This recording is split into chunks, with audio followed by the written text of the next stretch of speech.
समास। तो चलिए दोस्तों शुरू करते हैं। तो दोस्तों सबसे पहले हम लोग जानेंगे कि समास क्या होता है। दरअसल समास का शाब्दिक अर्थ है संग्रह, सम्मिलन या फिर मिश्रण। व्याकरणिक दृष्टि से दो या दो से अधिक पदों के मेल से जो नया शब्द बनता है तो उसे समस्त पद कहते हैं और शब्दों के मेल से नए शब्द बनाने की प्रक्रिया को समास कहते हैं। जैसे गंगा जल, राम अवतार, पत्रोत्तर। वास्तव में कम से कम शब्दों में अधिक अर्थ प्रकट करना ही समास का मुख्य प्रयोजन है।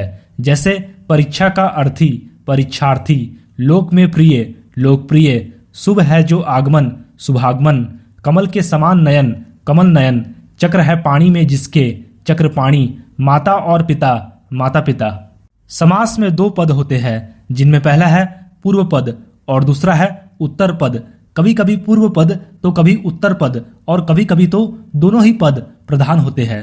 कभी कभी दोनों ही पद अप्रधान हो जाते हैं और उनका एक विशिष्ट अर्थ काफी महत्वपूर्ण हो जाता है। अब हम लोग जानेंगे कि समास विग्रह किसे कहते हैं। समस्त पदों को अलग करने की विधि को समास विग्रह कहते हैं। जैसे पत्रोत्तर तो इसका समास विग्रह होगा पत्र का उत्तर। गंगा जल, इसका समास विग्रह होगा गंगा का जल। देशभक्ति और इसका समास विग्रह होगा देश के लिए भक्ति। अब दोस्तों हम लोग पढ़ेंगे समास के भेद के बारे में। समास के 6 भेद होते हैं। पहला है अव्ययी भाव समास, दूसरा है तत्पुरुष समास, तीसरा है कर्मधारय समास, चौथा है द्विगु समास, पांचवा है बहुव्रीहि समास और छठा है द्वंद्व समास। तो दोस्तों अब हम एक एक करके समास के सभी भेदों की परिभाषा के साथ साथ उसके उदाहरणों को भी समझेंगे। तो सबसे पहले हम लोग पढ़ेंगे कि अव्ययी भाव समास की परिभाषा क्या है। जिस समास में पूर्व पद प्रधान हो और वह अव्यय हो और उसके योग से समस्त पद भी अव्यय बन जाए तो उसे अव्ययी भाव समास कहते हैं। दरअसल अव्यय उन शब्दों को कहा जाता है जिन शब्दों में लिंग, कारक और काल इन तीनों में से किसी का प्रभाव ना पड़े। मतलब ऐसे शब्द जो अपरिवर्तित रहे वे शब्द अव्यय कहलाते हैं। अव्ययी भाव समास में पहले पद के रूप में अनु, आ, प्रति, यथा, भर और हर जैसे शब्द आते हैं। उदाहरण के लिए अव्ययी भाव समास के कुछ समस्त पद और उसके विग्रह कुछ इस प्रकार है। जैसे यथा विधि तो इसका विग्रह होगा विधि के अनुसार। प्रतिदिन इसका विग्रह होगा प्रत्येक दिन। आजन्म इसका विग्रह होगा जन्म से लेकर। अनजाने और इसका विग्रह होगा बिना जाने। अब हम लोग पढ़ेंगे कि तत्पुरुष समास की परिभाषा क्या है और उसके कितने भेद होते हैं। तत्पुरुष समास में उत्तर पद प्रधान होता है और पूर्व पद गौण होता है।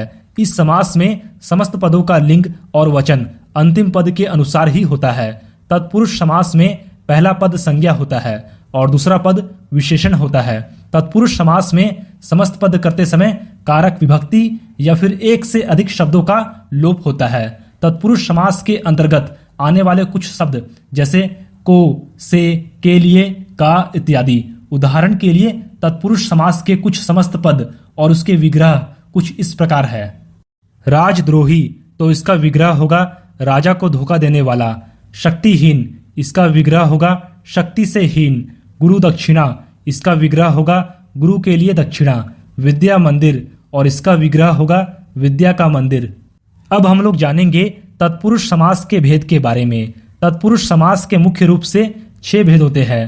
पहला है कर्म तत्पुरुष, दूसरा है करण तत्पुरुष, तीसरा है संप्रदान तत्पुरुष, चौथा है अपदान तत्पुरुष, पांचवा है संबंध तत्पुरुष और छठा है अधिकरण तत्पुरुष। तो दोस्तों अब हम लोग एक एक करके तत्पुरुष समास के सभी भेदों को उनके उदाहरणों द्वारा समझेंगे। पहला है कर्म तत्पुरुष। कर्म तत्पुरुष के अंतर्गत समस्त पद में कर्म कारक की विभक्ति को का लोप होता है। जैसे आतिथ्यार्पण तो इसका विग्रह होगा अतिथि को अर्पण।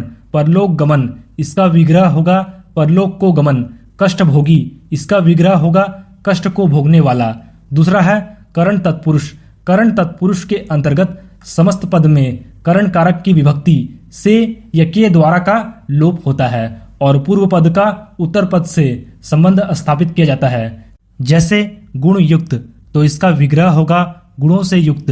रोग पीड़ित इसका विग्रह होगा रोग से पीड़ित। बिहारी रचित इसका विग्रह होगा बिहारी द्वारा रचित।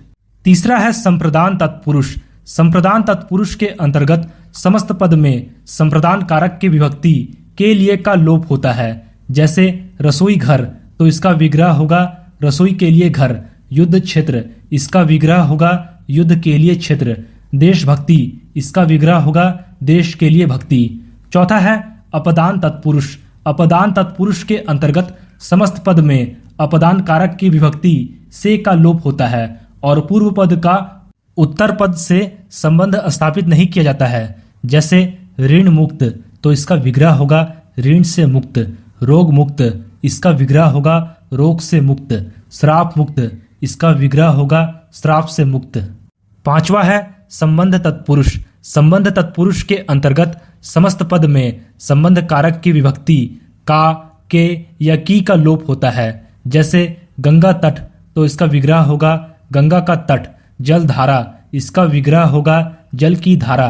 आज्ञानुसार, इसका विग्रह होगा आज्ञा के अनुसार। और छठा है अधिकरण तत्पुरुष। अधिकरण तत्पुरुष के अंतर्गत समस्त पद में अधिकरण कारक की विभक्ति में या पर का लोप होता है। जैसे गृह प्रवेश, गृह में प्रवेश। घुड़सवार, घोड़े पर सवार। ध्यान मग्न, ध्यान में मग्न। अब हम लोग पढ़ेंगे कर्मधाराय समास के बारे में। कर्मधाराय समास में पहला पद विशेषण और दूसरा पद विशेष्य होता है। साथ ही पूर्व पद और उत्तर पद में उपमेय उपमान संबंध भी हो सकता है। जैसे नीलकमल, परमानंद, मुख्य अध्यापक। नीलकमल का विग्रह होगा नीला है जो कमल। परमानंद का विग्रह होगा परम है जो आनंद। मुख्य अध्यापक का विग्रह होगा मुख्य है जो अध्यापक। अब हम लोग उपमेय उपमान कर्मधारा के उदाहरणों को समझेंगे। जैसे नरसिंह, वचनामृत, प्राण प्रिय। नरसिंह का विग्रह होगा सिंह रूपी नर। वचनामृत का विग्रह होगा वचन रूपी अमृत। प्राण प्रिय का विग्रह होगा प्राणों के समान प्रिय। अब हम लोग पढ़ेंगे द्विगु समास के बारे में। जिस समस्त पद का पहला पद संख्यावाची विशेषण हो तो उसे द्विगु समास कहते हैं। जैसे शताब्दी, त्रिफला, नवरत्न, सप्ताह, चौराहा। शताब्दी का विग्रह होगा 100 वर्षों का समूह। त्रिफला का विग्रह होगा 3 फलों का समूह। नवरत्न का विग्रह होगा 9 रत्नों का समूह। सप्ताह का विग्रह होगा 7 दिनों का समूह। चौराहा का विग्रह होगा 4 राहों का समूह। अब हम लोग जानेंगे बहुव्रीहि समास के बारे में। जिस समस्त पद में कोई भी पद प्रधान नहीं होता तो दोनों पद मिलकर किसी तीसरे पद की ओर संकेत करते हैं, उसमें बहुव्रीहि समास होता है। जैसे त्रिलोचन, दशानन, परशुधर, चक्रपाणी। त्रिलोचन का विग्रह होगा 3 आंखें हैं जिसकी। दशानन का विग्रह होगा 10 है मुख जिसके। परशुधर का विग्रह होगा परशु धारण करता है जो। चक्रपाणी का विग्रह होगा चक्र है हाथ में जिसके। अब हम लोग पढ़ेंगे द्वंद्व समास के बारे में। जिस समास में दोनों पद प्रधान हो और जिसमें पदों को मिलाने वाले समुच्चय बोधक शब्दों जैसे और, तथा, या, अथवा या एवं का लोप हो तो उसे द्वंद्व समास कहते हैं। जैसे गंगा यमुना, सुख दुख, लाभ हानि, स्वर्ग नरक। गंगा यमुना का विग्रह होगा गंगा और यमुना। सुख दुख का विग्रह होगा सुख और दुख। लाभ हानि का विग्रह होगा लाभ और हानि।